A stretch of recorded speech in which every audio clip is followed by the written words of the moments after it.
Good afternoon and welcome to this International Crisis Group event. My name is Marguerite Clary. I'm the Senior Communications and Advocacy Officer for Crisis Discussion. 3 months ago, we witnessed a pivotal moment in Bangladesh's history as a student-led protest transformed into a mass movement that ultimately toppled Prime Minister Sheikh Hasina after over 15 years in power. This led to the formation of an interim government under Nobel laureate Muhammad Yunus, who has pledged to usher in a new Bangladesh. The interim administration, which includes 2 student advisors, has formed 10 commissions tasked with reforming institutions, including the police, judiciary, and public administration. Yet this path will not be without challenges. Our discussion today will delve into the government's ambitious plans, considering the opportunities and risks and what international partners can do to support these efforts. We'll also look at the reforms necessary for economic stabilization, the complexities of Bangladesh's international relations, and ongoing issues in the Chittagong Hill Tracts and across the border in Myanmar's Rakhine State. For those of you that are not familiar with International Crisis Group, we're a policy-oriented advocacy organization focused on conflict prevention and conflict resolution. Here in Asia, we're a team of 15 covering 10 country situations as well as regional dynamics. Our methodology involves speaking to all conflict actors to come up with actionable policy recommendations towards preventing, managing, and resolving deadly conflict. Today, we're fortunate to have 3 esteemed speakers with us, each offering unique insights into this pivotal period for Bangladesh. First, we have Dr. Amina Mohsin, Professor of International Relations at Dhaka University, whose research has covered a wide range of topics, including rights, gender and minority issues, state and democracy, violent extremism, among many other topics. Next, we have Mr. Zafar Sobhan, who's the founding editor of the Dhaka Tribune, a leading national English language daily based in Dhaka. And from the International Crisis Group, we have Tom King, senior consultant on Bangladesh and Myanmar. So we will begin today's session with a moderated discussion, and then I will open up to Q&A from the audience. Please, if you'd like to ask a question at any point during the discussion, do type it into the Q&A box stating your name and affiliation. Before we get going, I also want everyone to know that the call will be recorded and live streamed on Crisis Group's YouTube channel. Now, with no further ado, Tom, I'd like you to kick us off. We're now 3 months into the interim administration. Can you tell us more about how the situation is looking so far? Thanks, Marguerite. So I think when we look at how things have unfolded over the past 3 months, we can see a mix of positives and negative signs for the future. Overall, though, I would say I'm still cautiously optimistic. I know there are some who would disagree with that assessment, but the scale of the challenge that the interim government has set for itself is huge. It was never going to be easy, and I think we need to take that into account when we assess the situation.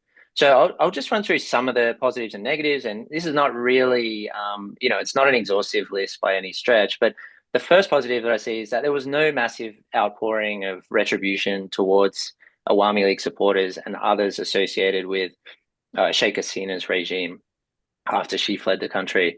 There were some attacks, but it certainly, I think, wasn't at the level that we had probably feared we might see. Taking into account the violence that was perpetrated in July and August, and also before that, for more than a decade. I think Amina might be able to talk more about reports of attacks on minorities, as that's an important issue that requires some further discussion. But overall, I'd say the security situation has stabilized reasonably quickly, given the context, the challenges. It's not to say it's perfect. It was far from perfect, before August 5, but it hasn't degenerated in the way that some might have feared it would. A second positive I'd like to point to is the political consensus that quickly emerged after Sheikh Hasina left the country, and the fact that consensus has largely held. So the key political actors, besides the Awami League, of course, have agreed on the need for political reform. Now, between them, there are very significant differences of opinion about what reform should look like, what the timeline should be. But I don't think anyone is advocating for a return to the past. And they're giving the interim government some space, some time and space to implement reforms before an election is held. Third positive is the formation of the reform commissions, as you mentioned. There's been some criticism of these commissions, but they at least, I think, signpost the priorities for the interim government and also give a rough indication of an initial timeline. So they'll report back by the end of this year. And I think that's important to ensure that the reforms more broadly don't just get dragged out indefinitely. And, if that happens, the interim government could outstay its welcome and become less and less popular. Fourth positive to point to, the interim government still seems to have a reasonable level of domestic support within Bangladesh. And this is really crucial because it has no other mandate, really. It's not an elected government. And so while the interim government has its shortcomings, its members, I think, are seen as honest and committed to real reform. And I think in Bangladesh right now, that goes a long way. On the economic front as well, a lot of good work has taken place ensuring macro stability and addressing the huge problems in the banking sector in particular. We haven't seen the interim government run out of foreign exchange, or there hasn't been a run on the banks, or an increase in inflation. And I think this reflects that there's a level of trust in the interim government and institutions such as Bangladesh Bank. And just finally, the level of international support for the interim government has been very strong. It obviously helps when you have someone like Muhammad Yunus, someone with his profile. His trip to New York around the General Assembly, I'd say, was quite a success. And this international support helps the interim government implement its reform agenda at home because it gives it more legitimacy. And it's also set to receive billions of dollars in budget support. And, there have been promises of technical assistance as well. So this will all help, I think. But I think there are also some more troubling signs that speak to the challenges that the interim government faces and the difficult political environment that it's operating in. One of the most obvious ones, some members of the Council of Advisors seem to be struggling to manage their portfolios, probably due to a lack of experience, but also I think a lack of support and resources. The bureaucracy that they're working with is often quite inefficient, and you really need to know how to manage it in order to get results. A broader point as well is that there's been an effort to clear out, the most pro-Awami League people from the bureaucracy, the judiciary, some of the security forces, but it doesn't seem to have been done very well, and almost seems to have created more resentment and frustration within those institutions that causes more headaches for the interim government. And there does seem to be this sense that while the interim government is pursuing these big political reforms, it's been unable to really improve people's everyday lives.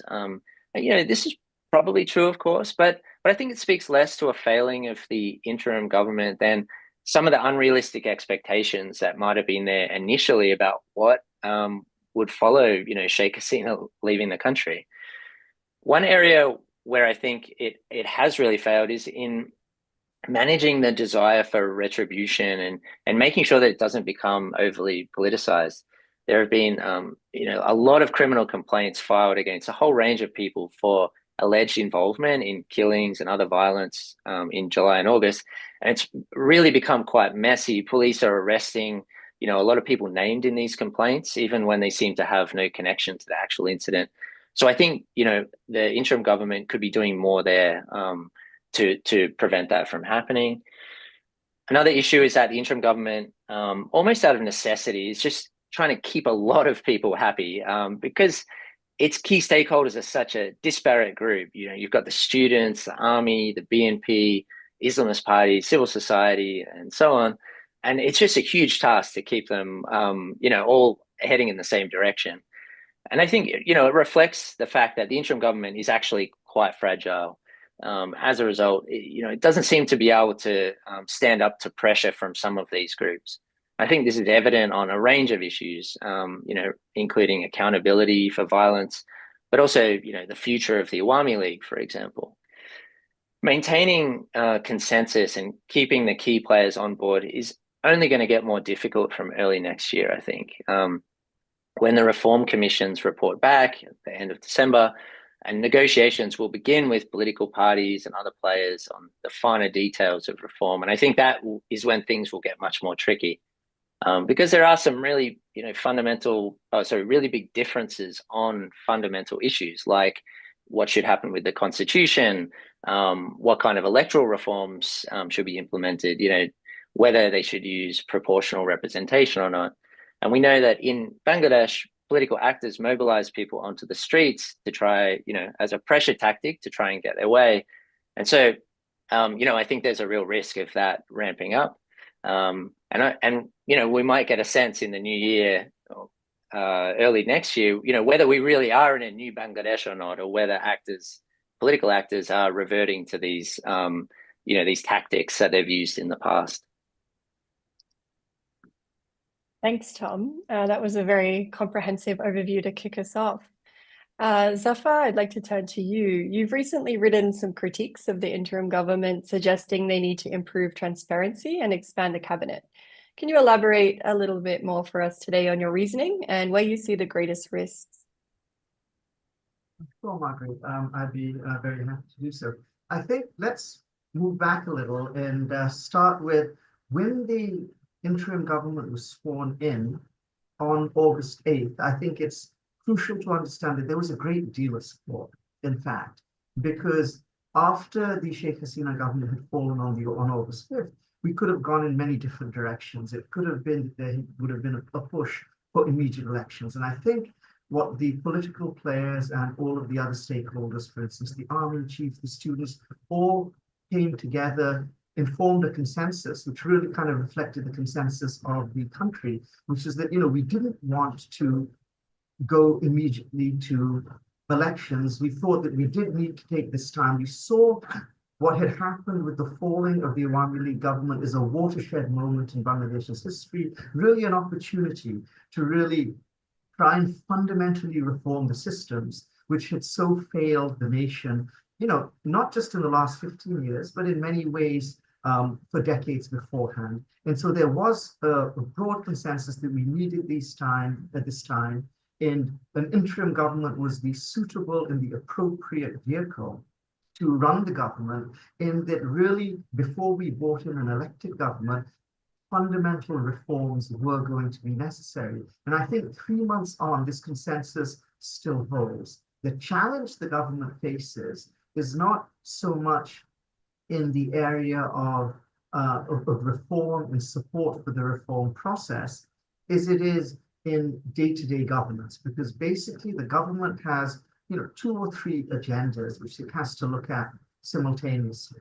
So the medium to long-term agenda, of course, is the reform process, and then ushering in sort of a new political reality, which also will culminate in good elections, which will then lead to an elected government somewhere down the line. And that is really the fundamental goal of the interim government. That's really what we're all hoping they will be able to deliver.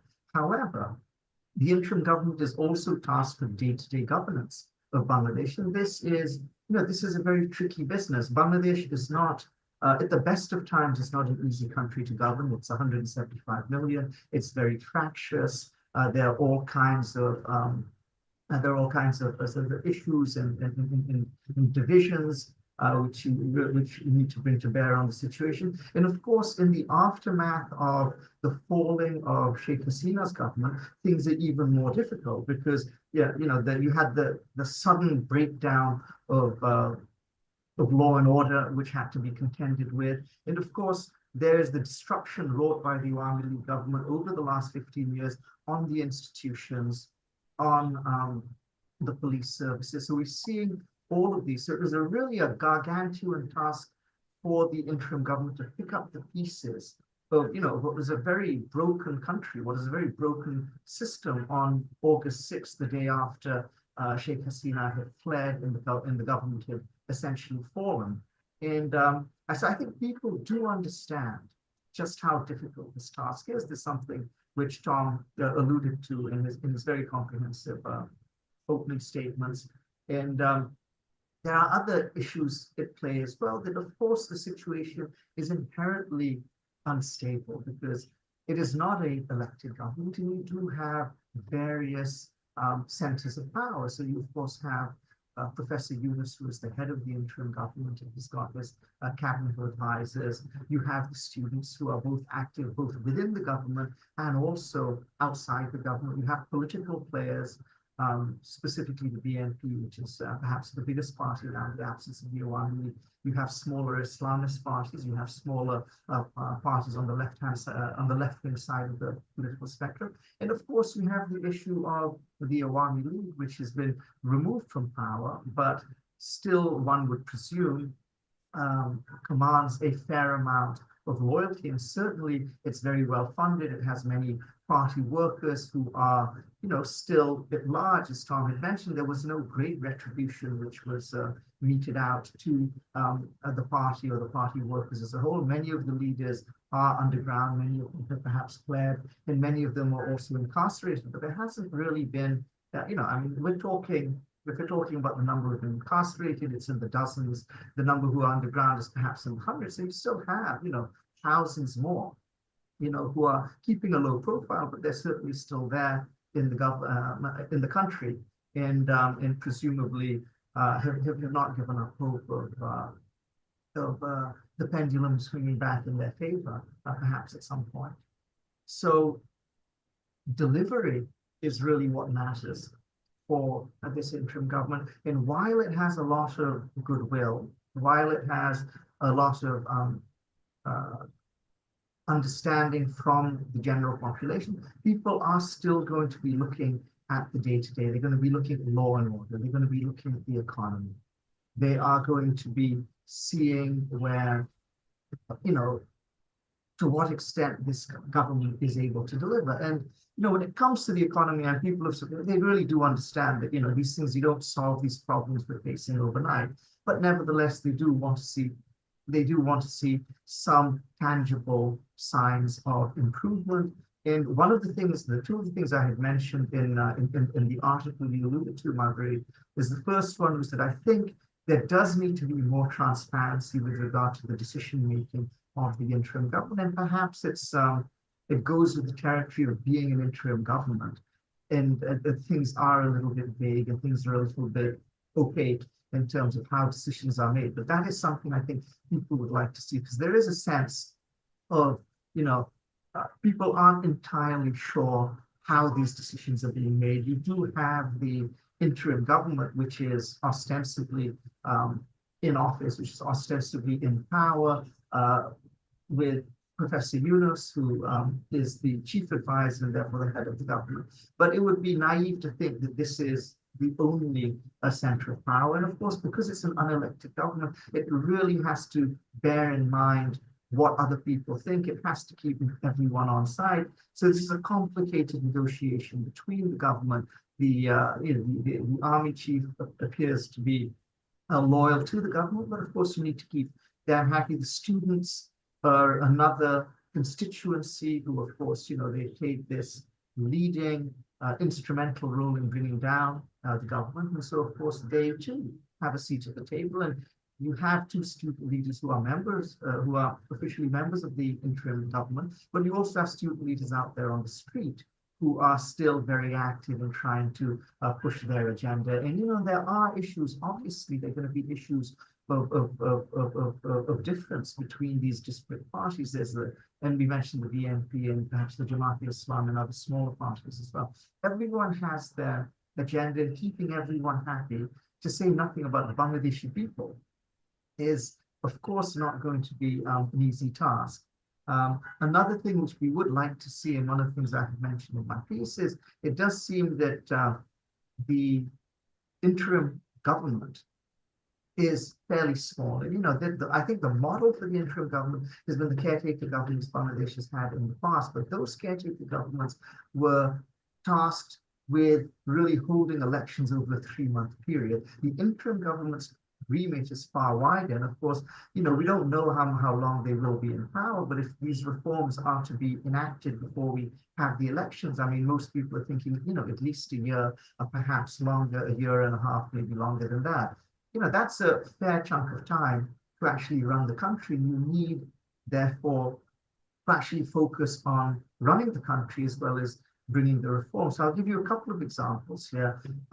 Some of the ministers or the advisors, as they're called, do have more than one portfolio which they're looking after, which I think is going to be and is proving to be very challenging. So, for instance, agriculture has typically been a very important ministry in Bangladesh, because of the makeup of our country and our agricultural sector and how key it is. It is now being overseen by the Home Minister, who essentially is looking after the agriculture ministry in his spare time. And, home, of course, is a job and a half. And agriculture is not really a job which you can take care of in your spare time from looking after the Home Ministry. Similarly, overseas welfare is an extremely important ministry for Bangladesh, because so much of the economy is actually dependent on the money which is sent back by our migrant workers, and that is being overseen by the law minister. And again, law in and of itself is an extremely crucial ministry, which is, of course, taking up all of his time. And so it's unclear that one person would necessarily have the wherewithal to be able to look after multiple ministries, especially when they're so crucial and important. So these are the kinds of changes, or you could say amendments to the way they're doing things people would like to see. I think the government still has the goodwill of the people. They still have the patience of the people. And I think people are willing to give them time, because they do understand the gargantuan nature of this job. But this patience will not last indefinitely. And certainly, if the government wants to find the time to enact the reforms, which is really what their fundamental agenda is, they're certainly going to have to deliver on the day-to-day as well. So I think I'll leave it there for now, and we can sort of address more issues if you have more questions on this later. Excellent. Thank you, Zafar. So one area in which Muhammad Yunus seems to be doing well is the international arena, which is probably not surprising given his profile. His visit to New York for the General Assembly was widely seen as a success. But we also recently saw Donald Trump tweet about attacks on minorities in Bangladesh. This has raised some concerns about US policy towards Bangladesh should he be elected. Amina, how do you see the foreign policy challenge for the interim government, and how much impact will the US presidential election, which I think a number of us are tuning into in real time, will really have? Thank you. Thank you so much for that question. And it has created much ripple in Bangladesh. But before I get into this question, I'd like to add on to what Zafar was saying. Zafar was talking about the interim government and the caretaker government. And I think Zafar would agree with me on this, that Zafar, there's a fundamental difference between this interim government and the earlier caretaker government. Absolutely. I mean, we at that point of time, we clearly knew that, at this point of time, we really don't know what is the state of Bangladesh constitution. That is one point. Another major point is that this interim government is the outcome of you can call it mass uprising or a revolution. I don't know, whatever name one gives to it. And third is that students are a major constituency over here, and they are asking for reforms, total reforms, but they do not have a political party. Earlier, we had, during the caretaker government, we had like political parties who were deeply involved. So, I mean, at this point of time, the situation is much more different and much more in a flux. That's why I think, there is so much, on the one hand, when Tom pointed out, he is cautiously optimistic, but one has to look at the challenges. But I would also argue that it opens up opportunities as well. Having said that, let me come back to the question that you asked me. Well, it is interesting. The tweet is very interesting. And what is very interesting is the timing of the tweet. I mean, if you're talking of the violence, I mean, yes, the Durga Puja was there only last month, and there was some violence. But I guess he's referring to the violence that took place in July, August. And this is but the tweet came at a time when the US election, is right there. And if you look at the voting behavior of the Indian population in America, traditionally they have voted for the Democrats. So one can understand that, this is a strategy, or this is an electoral tactic on the part of Donald Trump to either divide the Indian vote or capture the Indian vote, whatever he's trying to do. It is, it is aimed to attract the Indian American constituency. Having said that, the other point that you asked, what impact it is going to have on Bangladesh, US foreign policy on Bangladesh. I think if Trump comes to power, there would be a shift. I mean, Trump would be more, he would try. He would try to look at Bangladesh through the Indian lens, because in the tweet we also saw that he did point out that Modi is a good friend of him. So that is there. And also the point that, traditionally we have seen, that if you are an odd, if I may use the word, if you're an authoritarian leader, they tend to be friendly with other authoritarian leaders as well. And you can, if you follow Trump's tweets, you can find that out, that who are the leaders to whom he tweets quite regularly. But on the other hand, I would say that Bangladesh is very important for the United States. It's a geostrategic location, is very important for the United States. So it's not that, and you can't just expect, given, even if you look at the political culture, I would like to bring in the domestic variables over here. And if you look at the way the people reacted to these 15 years, it would be very difficult for the United States to keep on looking at Bangladesh through the Indian lens. And the other point is the China factor is a constant in US foreign policy. It is also a constant in Indian foreign policy. So Bangladesh, I think, would look up for its opportunities. It would try to diversify its foreign policy. And there I would argue that the tilt might be towards India. There might be an impact on the garment sector, but overall there would not be a major impact on Bangladesh. Thank you, Amina. And I'd like to follow that up on the issue of attacks on minorities specifically. Can you further explain to us the situation? We know there's been a lot of reporting on this, particularly in Indian media. How accurate are these reports? Are minorities, particularly Hindus, being targeted to the extent that's reported? Well,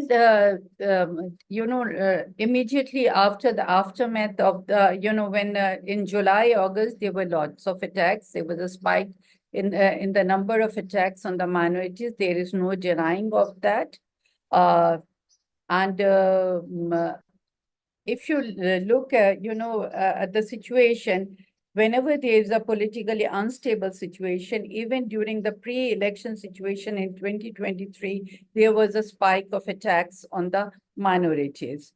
And the similar situation happened right, in July, August, which is very unfortunate.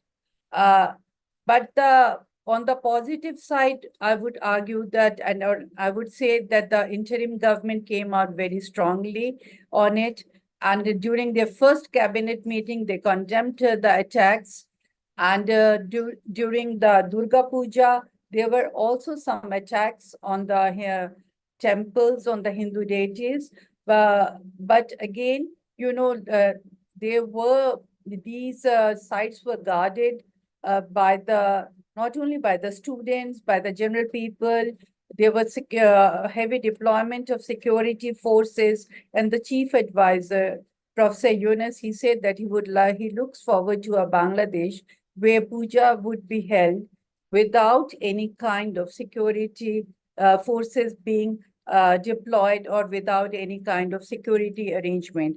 And the civil society members also came out very strongly against these violence. And Zafar, he's a media personality sitting over here. He knows that how critical the media was about it.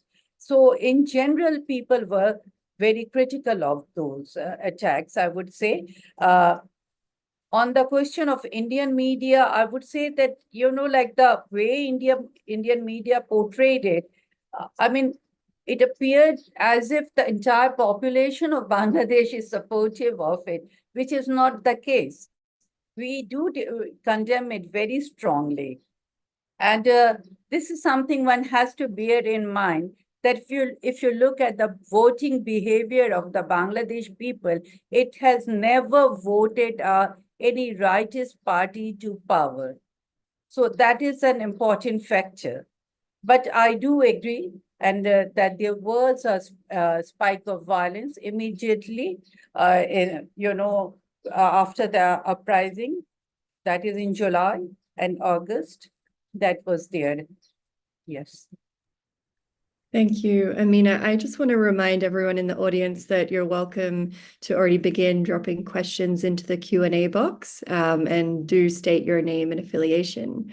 But before we turn to the Q&A, you touched upon this briefly in your response before, Zafar, but so when analyzing the reason for Sheikh Hasina's downfall, many observers point to Bangladesh's struggling economy, or her government's economic mismanagement.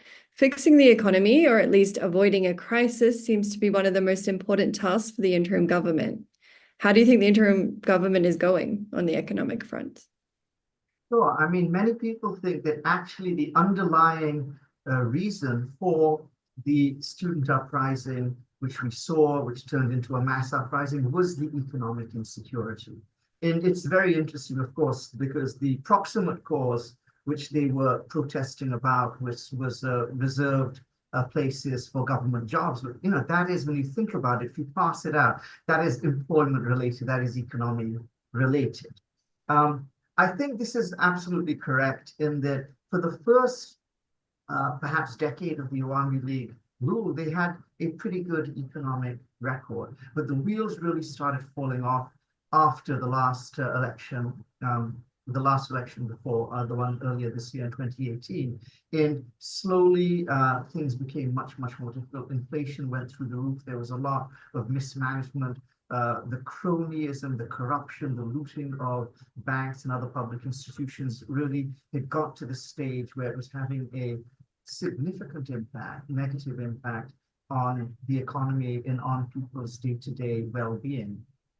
I think one of the things we're finding, where we are learning, is just how bad the rot was, because one of the things which has now come out is that a lot of the statistics which were being put out there by the government, by the Bangladesh Bureau of Statistics, have now been shown to be inaccurate. And so we're really trying to get a sense of just how deep the rot is, and learning the full extent of the problem, the full extent of the problem of non-performing loans in the banking sector, the full extent of the problem of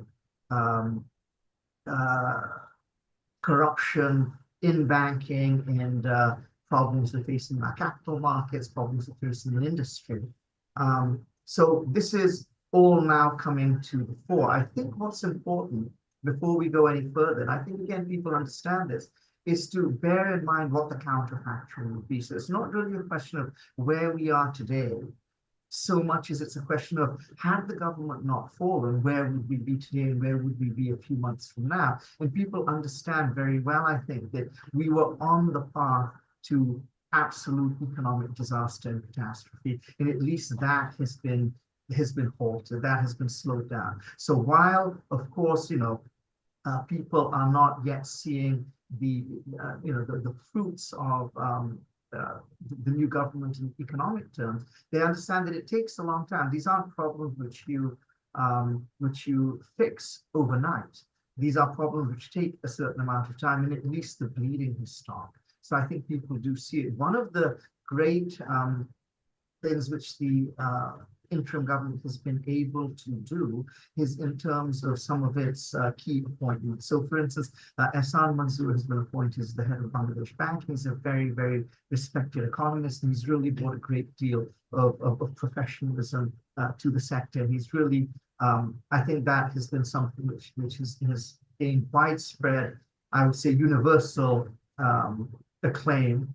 We have Mr. Fazal Kabir Khan, who's been put in charge of energy, which was another sector which was riddled with corruption and had been very problematic. And of course, we are still facing massive problems because, of course, he has inherited this very, very difficult portfolio. But the feeling is that it's certainly in good hands, and with him at the helm, that we are going to be able to resolve these issues. Finance Ministry is being looked after by Salahuddin Ahmed, the former governor of Bangladesh Bank.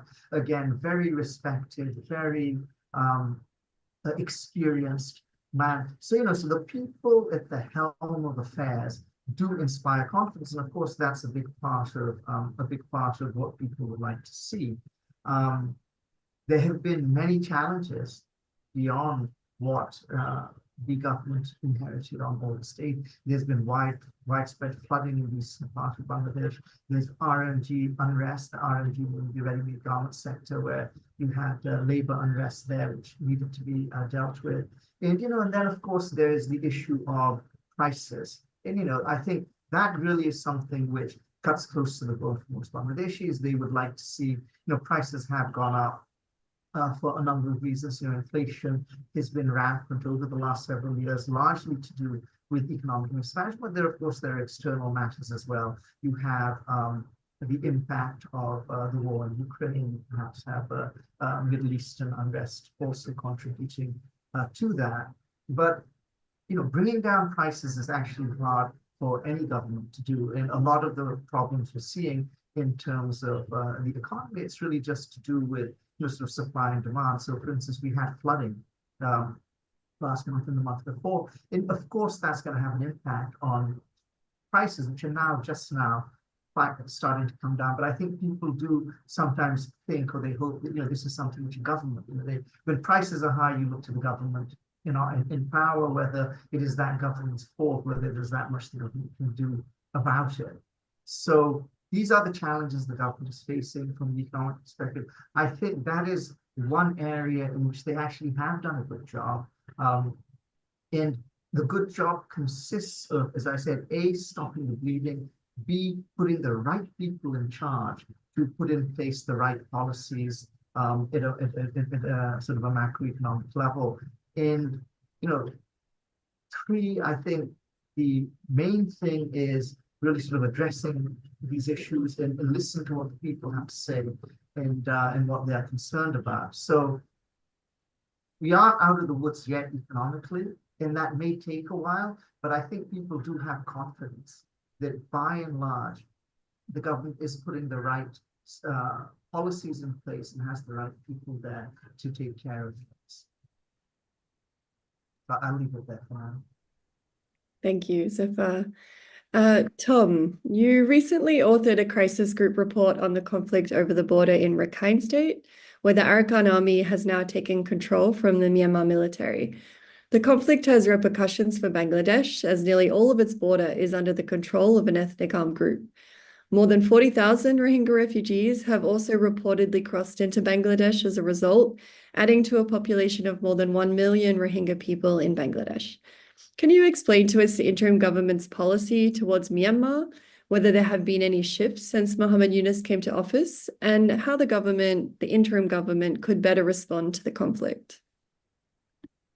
Yeah, thanks, Marguerite. So just to set the scene a bit, since November 2023, the Arakan army has captured most of Rakhine State from the Myanmar military, Really, it's been one town after another. And the regime is just hanging on in Mongdor in northern Rakhine, opposite Bangladesh. But it seems inevitable that the Arakan army will capture that too. The military is entirely surrounded there. And if it does, the Arakan army will then control the entire border with Bangladesh. Myanmar has many ethnic armed groups that control and govern territory. The Arakan army is not unique, but I think to put this in perspective, the Arakan army now controls more than 25,000 square kilometers, and it controls the largest quasi-state in Myanmar by both area and population. We're talking potentially 1 million people living in areas under its control. So it's a very big deal in Myanmar, and it's right there on the Bangladesh border. But the fighting in Rakhine State hasn't all been good news for the Arakan army by any stretch. Particularly in northern Rakhine, it's been complex, and there are some very concerning developments, particularly related to the Rohingya community.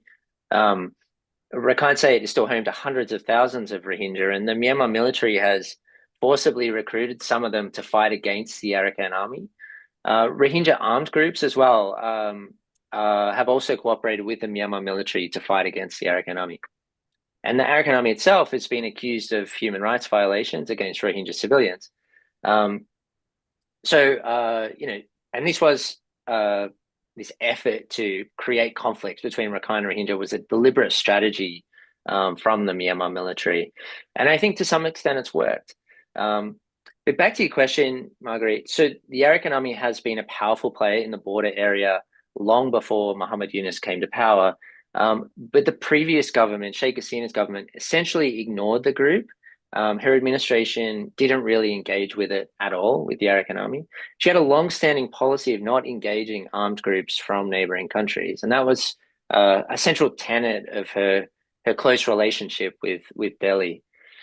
So as a result, engagement with the Arakan army got outsourced essentially to the intelligence agencies, particularly DGFI, Army Intelligence. And that's probably fine when you're talking about a small insurgent group, but it's not really feasible when the Arakan army controls almost the entire border. As you noted, Marguerite, Bangladesh hosts 1 million Rohingya refugees in Cox's Bazar, just over the border from Rakhine. And the areas they come from are now all under Arakan army control. Dhaka's main priority when it comes to Myanmar is repatriation of refugees. So in that case, how can you not talk to the Arakan army? Increasingly, Sheikh Hasina's policy of not engaging, it was untenable and counterproductive to Bangladesh, I think.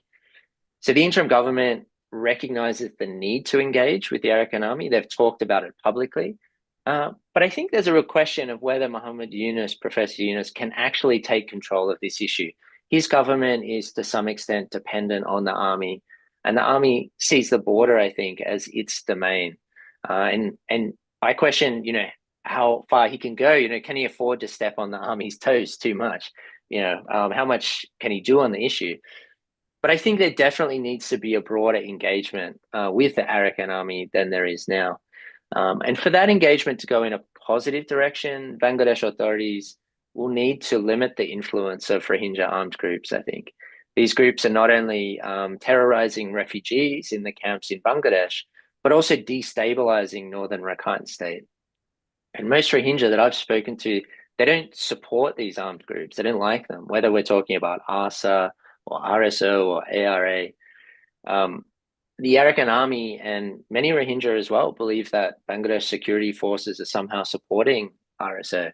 So that's going to be, whether that's true or not, that's going to be a major impediment to a more constructive relationship. It's really important that Bangladesh gets the Rohingya armed groups under control, I think. But the situation could get even worse in Rakhine. As I mentioned earlier, I think it's clear the Myanmar military is going to be forced out of the north of the state. But my question is, what comes next? And my concern is that there'll be a Rohingya insurgency against the Arakan army. And I think that could be devastating for essentially everyone. The Arakan army would struggle to contain the insurgency. There would inevitably be more allegations of human rights violations. Rohingya would be forced to take a side in the conflict. Many would probably flee to Bangladesh, which is already hosting around 1 million, as we said. But they would also try to reach third countries like Malaysia or Thailand. to avoid the violence. So I think the focus should be for Bangladesh should be on stabilizing the border area, preventing further conflict between Rohingya armed groups and the Arakan army, and then finding ways to get humanitarian assistance to civilians in northern Rakhine State. Amina, you've done a lot of research over the years on the Chittagong Hill Tracts, a remote area of Bangladesh along the Myanmar and India borders that is home to many minority groups. In September and October, there were several deadly clashes between minorities and Bengalis in the area. Can you explain to us why this has happened now? Is it linked at all to the changing government? And what does the political transition potentially mean in the Hill Tracts? Thank you. Well, if you look at the data, in fact, these clashes or conflicts between the Bengalis and the Hill people have been going on since the late 70s, and particularly and just to give a little bit of background, I mean, there was an armed insurgency in the region, which started in early 70s and continued till 1997 when a peace accord or an accord was signed. And the post-accord situation really did not bring about peace, though we don't call it a peace accord. It's known as Chittagong Hill Tracts Accord. But the issues that led in the first instance led to the insurgency. There was the question of Bengali settlers issue in the region, then the land issue, then the local administration issues. If one takes a deeper look into the accord, one would find that none of these issues were adequately addressed in the accord. And if you look at the demographic composition in the Chittagong Hill Tracts today, the Bengalis are in a majority. And whereas, earlier there were only 2% or 11% Bengalis in the region, but today they constitute the majority in the region.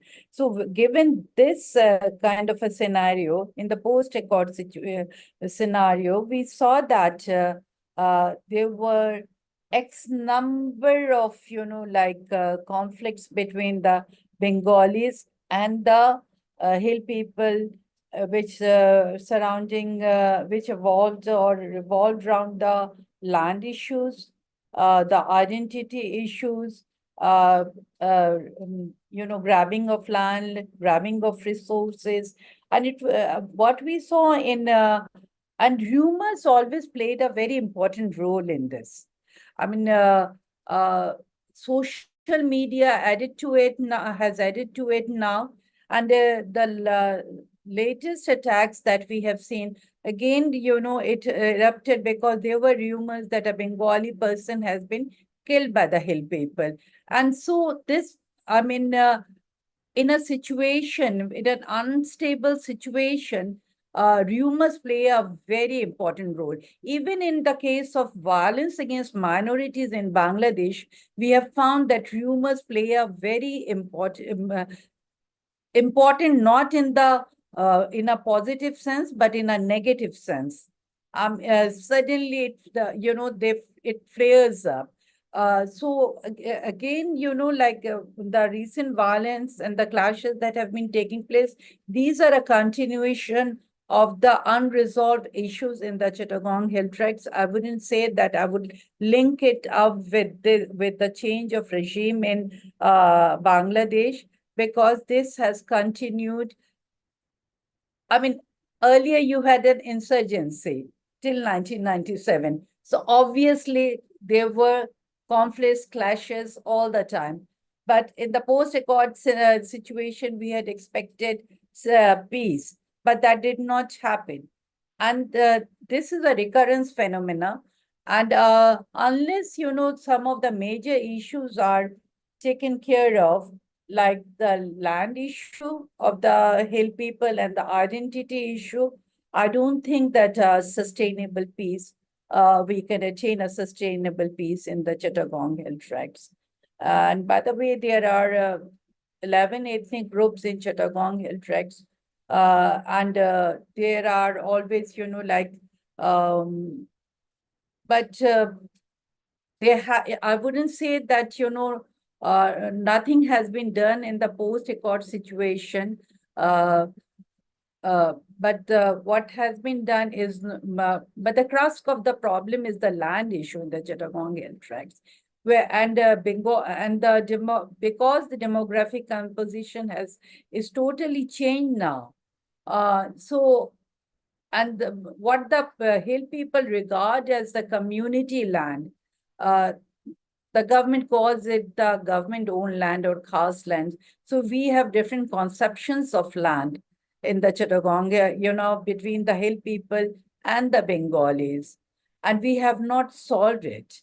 The constitution doesn't even recognize that, the Bangladesh constitution. So there's a major problem. The land commission that was formed following the accord, it has remained non-functional. So these are the major issues. So I don't think one can expect any kind of a reconciliation or sustainable peace in the region unless these two issues are resolved: identity and land issues. Thank you. Thank you, Amina. And thank you to all of the speakers for your contributions so far. I think I'd like to turn now to the Q&A and allow the audience to start asking questions. If you haven't already, please do so in the Q&A box.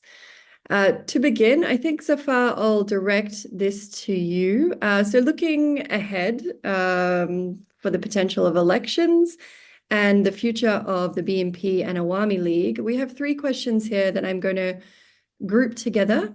So the first is, when do you think elections could be held in Bangladesh? The second is, looking ahead to future elections, do we expect the BNP to win as the pendulum swings back? Does the Awami League have a future?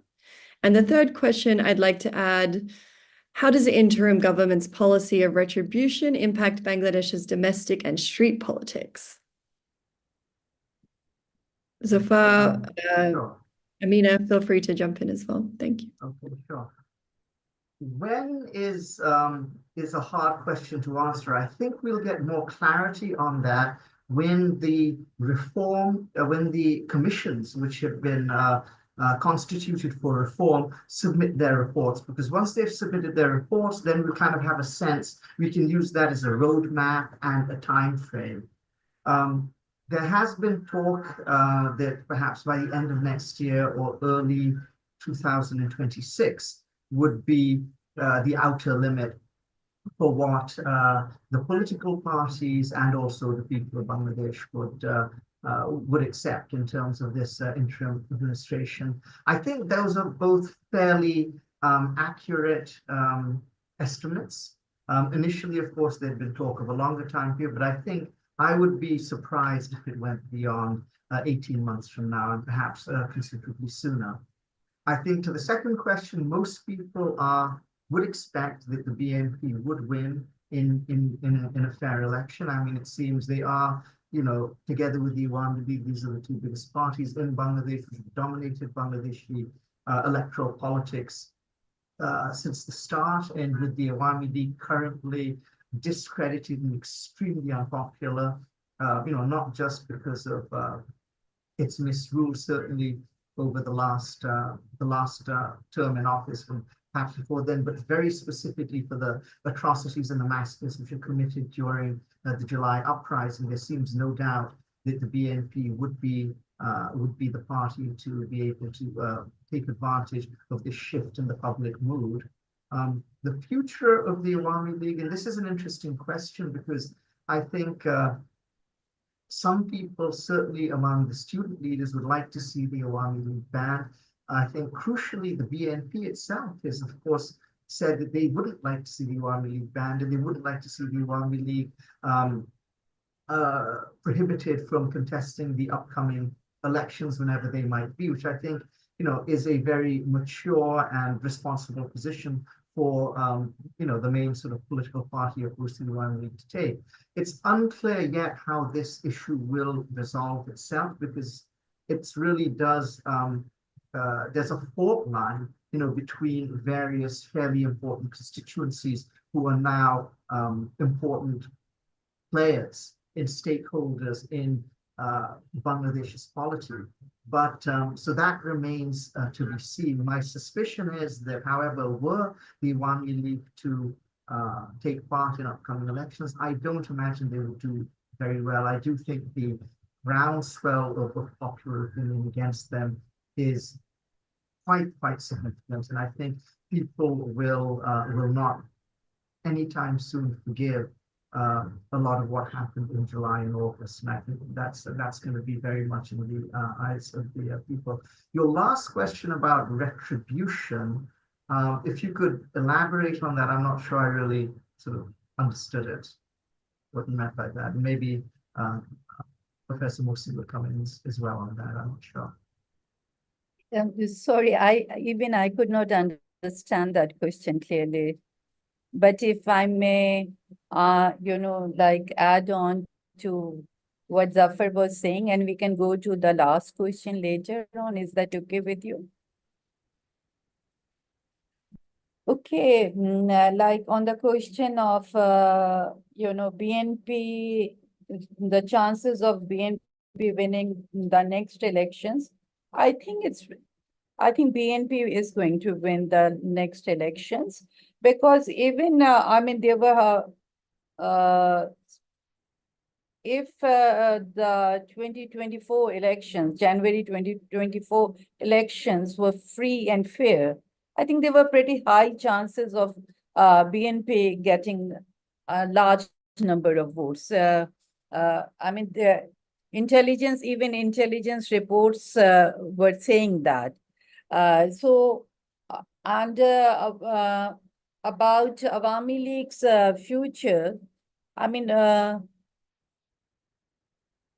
would say that, Awami League, if you look at the history of Awami League, it's the oldest party in Bangladesh. It was the first opposition party in United Pakistan. It was the first opposition party. It was formed in 49. So it has a long history and it has a very glorious history. But it is unfortunate, that what happened to it. Frankly speaking, if democratic process was allowed to take place its due course, I don't think Awami League would have met the fate that it did now. But given the mood of the people and particularly the youth, I would say, because as a teacher, as an academic, I used to feel it that a generation has come up without being able to, exercise its voting right. Even I myself, I don't know about Zafar, I could not cast my vote in the last 3 elections. So this was the state of affairs. And so I don't think that, Awami League, maybe it would do well. It would, if it reforms itself. And let's see how the people respond. But BNP has said it openly that it is against banning any political party. That is important. And I think, it's not that's neither feasible nor is it a good idea, because if you ban a political party, it's not that they just disappear. They just go underground and they reappear. This was one of the reasons why Awami League did not ban Jamaat. That one has to keep that in mind. But I think, it's for the people of Bangladesh to decide what they want, what they would like to do. But for the near future, at least in the next elections, I don't see the chances for Awami League, even if they contest, them doing very well. If you can please elaborate on the last question, I could not understand. I think you've given an answer indirectly to the last question. So if it's okay, I might actually jump to another for you, Amina, which was, what do you think we can expect for the future of India-Bangladesh relations? It's a very, I would say it's a very tricky question at this point of time. Certainly, I mean, Bangladesh, I always say, and I have maintained my position, that India did not understand Bangladesh. And India does not understand Bangladesh. India's policy, they call it neighborhood first, but it is actually India first. If you look at the region, and if you look at India's relationship with its neighbors, I mean, they are anything but, one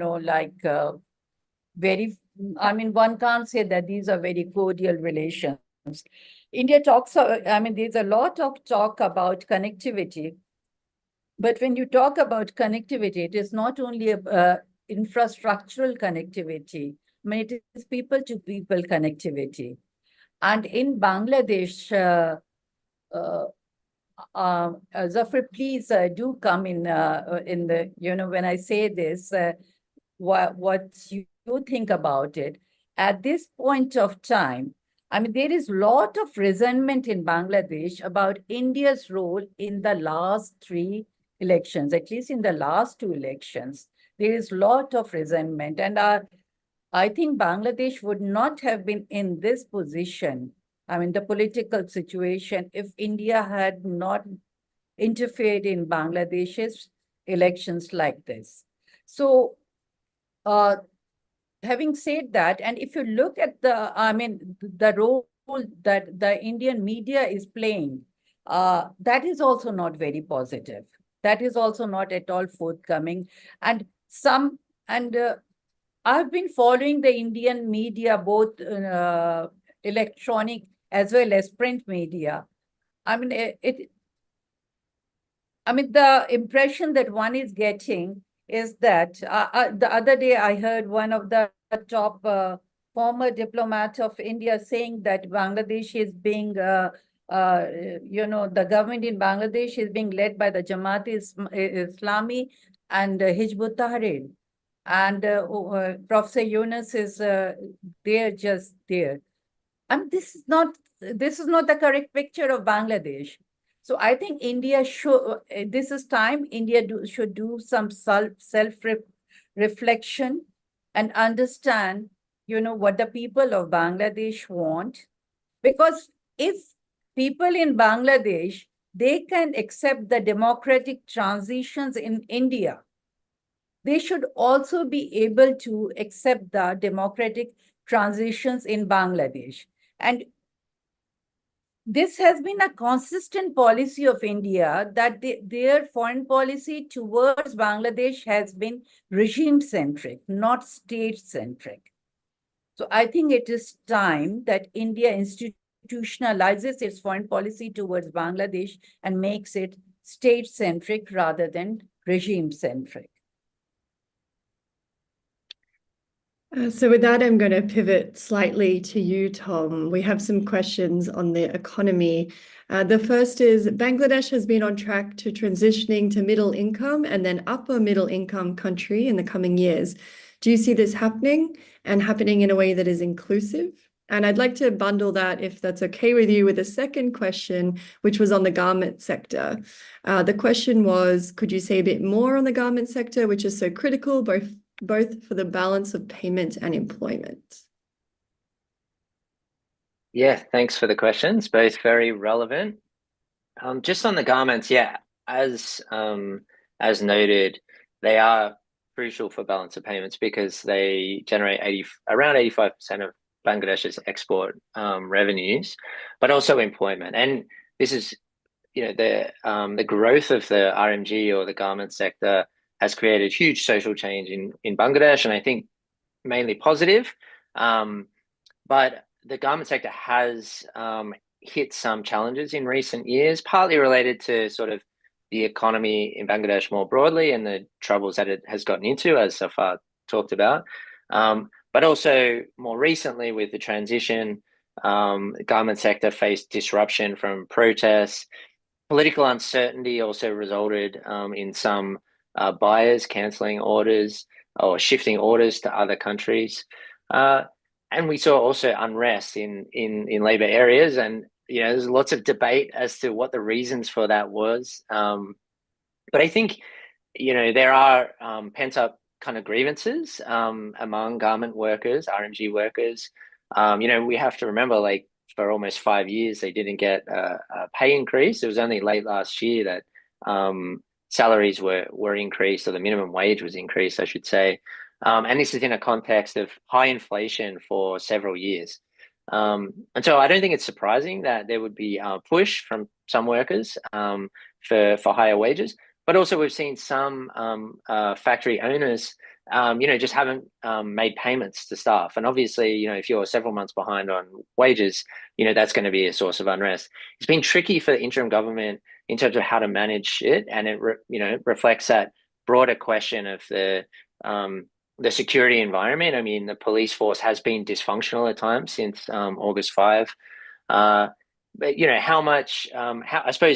how hard should the interim government push and the security agencies push to get workers back to work, because this is a critical sector for the economy, versus trying to mediate, trying to negotiate solutions. And we have seen violence, I think 2 or 3 deaths in the last few months, in clashes between security forces and government workers. Just a little bit bigger, I think there are these bigger structural issues in the sector that are concerning, and really Sheikh Hasina's government did not address these problems when it should have been doing so. I think there's a lot of competition between garment producers in Bangladesh. It's almost a race to the bottom to see who can produce the most cheaply. And I think Bangladesh really should have been trying to move up the value chain more. And because it hasn't, it's been overtaken completely by Vietnam. And I think more focus needs to be put on trying to move up that value chain into higher value garments.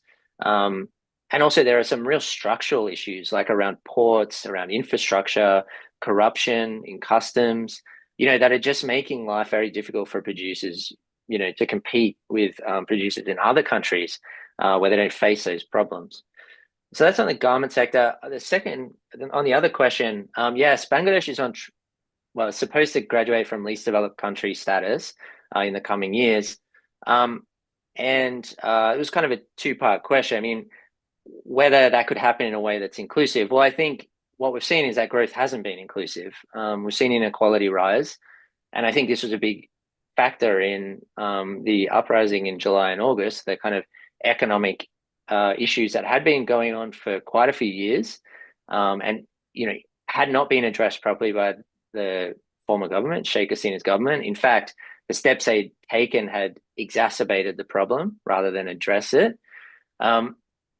So I'm sure that for the interim government, reducing inequality is a focus, but it's really, that's going to happen over a period of years. And so it's about laying policies out now that can, make progress on that in the years ahead. And that will be implemented by future governments after the election as well. On the least developed country graduation, it's a really interesting question, because as Zafar mentioned, there have been a lot of funny business in Bangladesh's economic data. And so, you could make an argument that Bangladesh should not be graduating at this point from least developed country status, because GDP growth figures seem to have been artificially inflated. And it does have implications. It has implications for access to markets, for example, for exports, certain concessions and so on. So it may not be in Bangladesh's interest to graduate before it's ready. That's a policy question for the interim government and future governments. But, one of the tasks that the interim government has said, they've formed a commission or a committee to try and work out what is the real picture of the economy in Bangladesh. And I think once that team reports back, we'll have a better idea of, how, to what extent were the numbers, GDP growth and so on, artificially inflated under Sheikh Hasina. And that will provide some guidance on what the interim government should do on that question. Thanks, Tom. We're going to wrap up soon, but we have maybe two last questions, if that's okay for everyone. The first I'm going to give to you, Zafar, which was, is there any indication that student leaders are forming political parties? I think one of the things which is important to understand both about student leaders and the larger student population who took part in the protests is that they are not a monolithic group. So I think when they were in opposition to Sheikh Hasina's regime, they had a one-point program near the end, which is that she had to go. And that's really kind of what united them. Since then, I think it's natural that we're going to see differences, ideological differences, differences in terms of focus, differences in terms of ideas. And certainly certain segments, certain groups within the student population, the indications are that they're looking to take part more formally in the political process. I think these moves are still very embryonic, and what we're going to see, especially perhaps in the new year, once we have again a roadmap and a time frame for how long the interim government may be in place, I think we'll get more clarity on those issues. But what I would expect to see is that seeing more division between the student population. And I use the word division, but not in a negative sense. And I think in a positive sense, because of course, you know, people are going to have different political views. You're going to have people with right of center views. You're going to have people with left of center views. You're going to have people who are, you know, in the middle of the political spectrum. So I think this is good to the extent that they are seeing themselves as political players. That's a positive development. There are, of course, going to be some people within that group, the large group of students, who think that it's best for the students not to formally join politics, to retain their position as sort of outside pressure groups. But I do think that as the new year comes, we're going to see more clarity on this, and we're going to see more the formation of these of actual political parties take a concrete form. Yeah. Thanks, Safa. Amina, I'm going to send one last question to you. So the question was, how do you explain that the army leadership changed from standing side by side with the Awami League for decades to divorcing itself? And if I could add to that question, looking forward, we know that keeping the army on side is going to be important for the interim government's ability. It's going to be important for the interim government, but it could also limit potentially their ability or willingness to tackle past human rights violations or corruption by the military or senior security officials. Can you tell us more about the delicate balance that the interim authorities will need to strike here if we're going to see accountability for past atrocities, including those of July and August?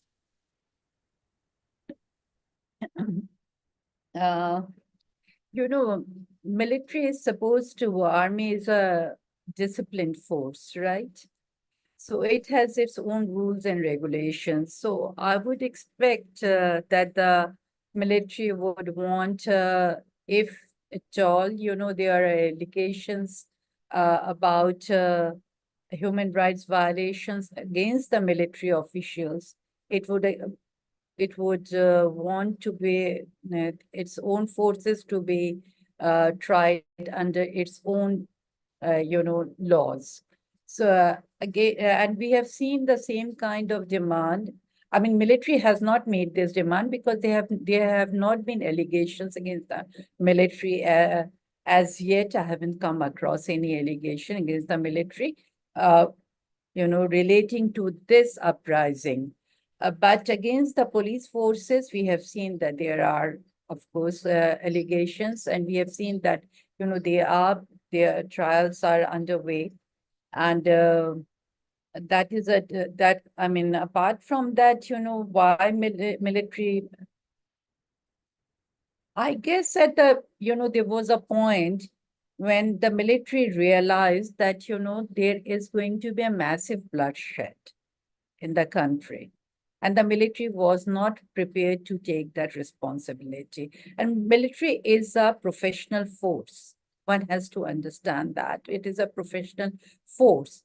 And again, I would come back to the, like, I think in the early 90s or late 90s, I had written a piece where I had argued that the Bangladesh military is not going to take over power again. Maybe it would it would remain a factor in Bangladesh politics, but no, it will act from behind. So, and this is something I would say that, the military would understand that what is going to happen. And and again, when you talk about military, I mean, there are junior ranking officers, there are mid-ranking officers. I mean, there was the kind of, I mean, from what I gather from talking with my friends who are in the defense forces, that there was this feeling of, within the military itself, that it did not want to taint its fingers with blood. And they felt that it was time that, the political leadership has to take a decision. And I think the military acted very prudently, and it was the right thing for the military to do.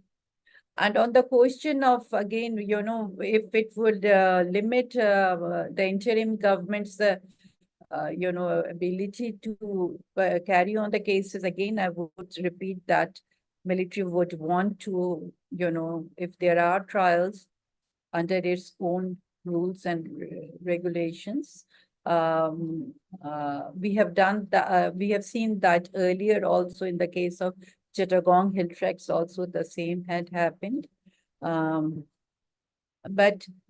I think military, the military has been to enforce law and order. Military has been deployed, and they have been given magisterial power. So, but the thing is that, people trust them at this point of time. People have trust the military, and they look upon military as a friend. And I don't think military would want to distance itself from the people. So, and the Bangladesh military also realizes that the political culture of Bangladesh is such that it would not accept a military rule. So I think it will remain a friend of the political. I mean, whoever is there, it will act as a professional force. Thank you, Amina. Before we wrap up, Tom, I'll give you the last question, which is, what is the source of the statement regarding large-scale attacks on minorities, as neither the UN fact-finding nor any other credible group has come out with any comprehensive report? There's a comment here that says, to the contrary, Netra News published a story suggesting they followed 9 cases and found none of them to be true. Tom, if you'd like to give us a quick response before we wrap up today. I did I say large scale attack on the minorities? I said there was a spike in attacks. And if you compare it to the, what happened, I mean, I do not have the exact data with me, but if you look at the same time period in 2023 and this time period, the number is higher. That's what I said. I never said large scale. Sorry, that wasn't you. That was a question in the Q&A box.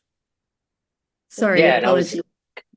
I was going to make a similar point, which is that, I mean, I don't think we were suggesting that there was large scale attacks at all. And I think quite the contrary. I mean, there were some attacks on minorities, particularly Hindus after August 5, but it is very much disputed. I mean, as the person who sent the comment in noted, I mean, Netra News has followed some of these cases. My understanding is that the attacks that did take place were mainly politically motivated. It wasn't religiously motivated. They were mainly targeting people from the Awami League because, as we said earlier, there were some attacks on people linked to the Awami League. But I think So it is very disputed, but I think what we can say is that it was nowhere near what was reported in Indian media. I mean, that the reports in not only sort of right-wing media, but some mainstream outlets were completely off the mark, completely exaggerated what had happened. And so I think that was really unfortunate because that shaped how events in Bangladesh were seen in some quarters and cast it in a much more negative light than I think was merited.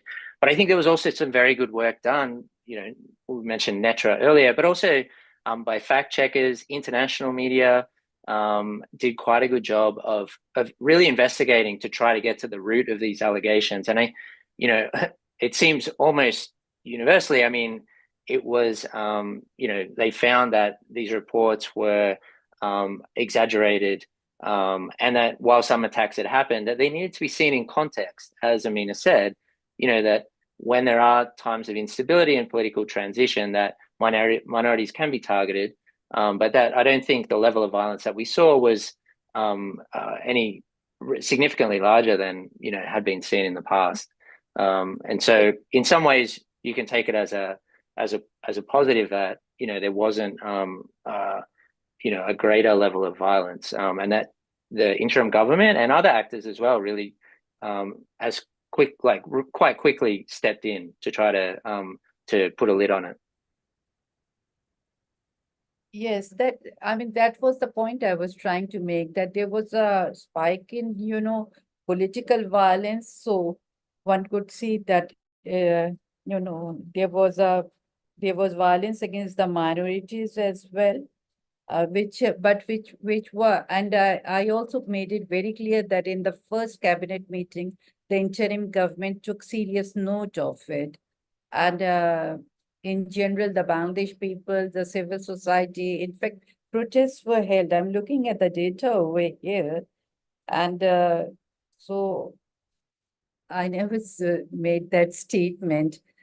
That's why I said that, how the Indian media is portraying, it is very unfortunate. And I can, like Daily Star, there are reports from Daily Star, Voice of America, it's right in front of me. So it wasn't like you have to come, and it is an evolving thing. I mean, we do not have the full data now.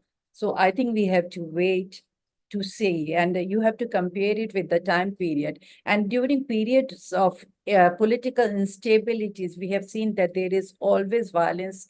There is a spike in violence, political violence, and also, violence against minorities increase. And in the pre-election period, also we saw that in pre-election, meaning January 2024 elections, there was violence against minorities in 2023, just pre-election. So one has to look at it that way, but I'm sorry, I do not have the exact data with me. I'm just going through yeah, but it wasn't large scale. I never said that. Yes. Thank you, Amina, and thank you as well, Tom and Safa. It's been a really fruitful discussion today. Thanks to all of the guests who were with us here in the call. We do apologize for not being able to address all of the questions that were submitted. I want to remind everyone that the recording will be available on our YouTube channel and also on our website.